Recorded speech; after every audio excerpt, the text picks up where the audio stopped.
After seeing the second plane hit, you just knew that it was not an air traffic controller issue. It was not an accident. Somebody was attacking our country. Tony Rose watched the World Trade Center terror attacks from a TV in his office. As a sergeant major in the Army, he knew to immediately secure important documents. What he didn't know was that his wing of the Pentagon was the terrorist's next target. Boom. The building shook. I mean, it's almost as though that building was on an earthquake line. It literally shook. People were down, people were screaming, people were hurt. If you were standing up and in that fireball, you died. But people would just disintegrate. Terrorists had crashed American Airlines Flight 77 into Tony's section of the Pentagon.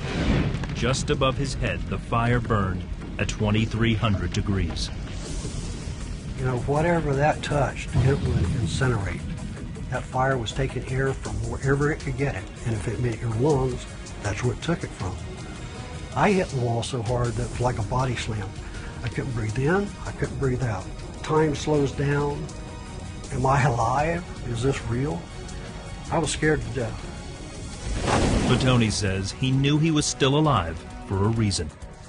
The Lord already knew the number of my days. If I was meant to be dead right now, I would be dead. But if I was not dead, then I ought to be doing something. And slowly sound started coming back.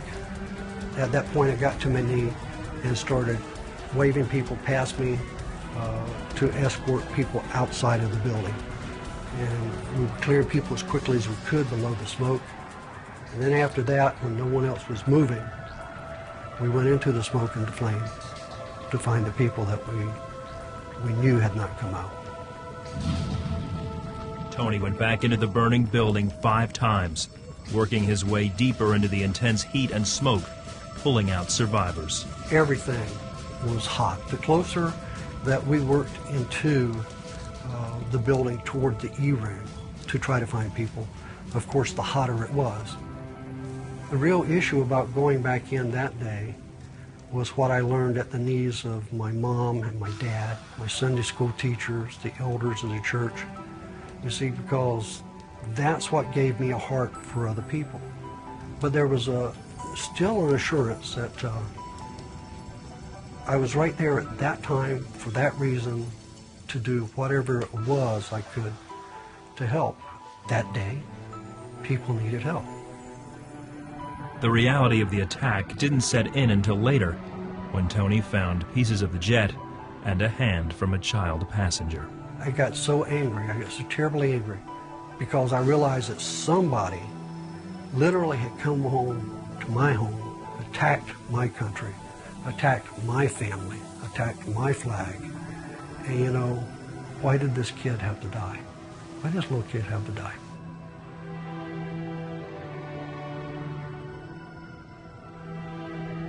All these people had personalities, all these people had a family, and they had a contribution in a part of our country. I don't want them to be forgotten.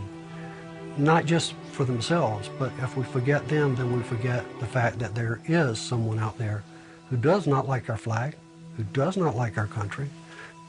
I don't want America to forget that we really are in a war. In a war, and it's not just in some distant land.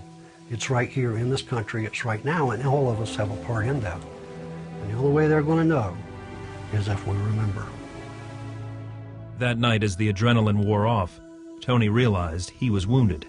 I thought that any blood I had on my uniform was from people that we had pulled out, not from me. And when I pulled off my shirt, I found pieces of steel in my abdomen, and that's when I noticed the burns and the cuts and the pieces of glass. His injuries healed quickly. The emotional wounds have taken longer. Tony retired from the military a year after the attacks.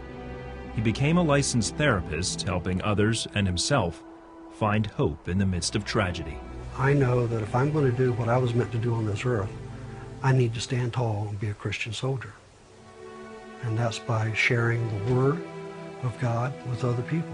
That's what I believe. That's my commission from God. Jesus said do it. That's what I need to do. The biggest thing that I've prayed for since 9/11 has been for the good Lord to allow me to see people as an eternal soul, no matter what they look like. And then maybe I will be able to see this person without bias, without preconceived notions and prejudices.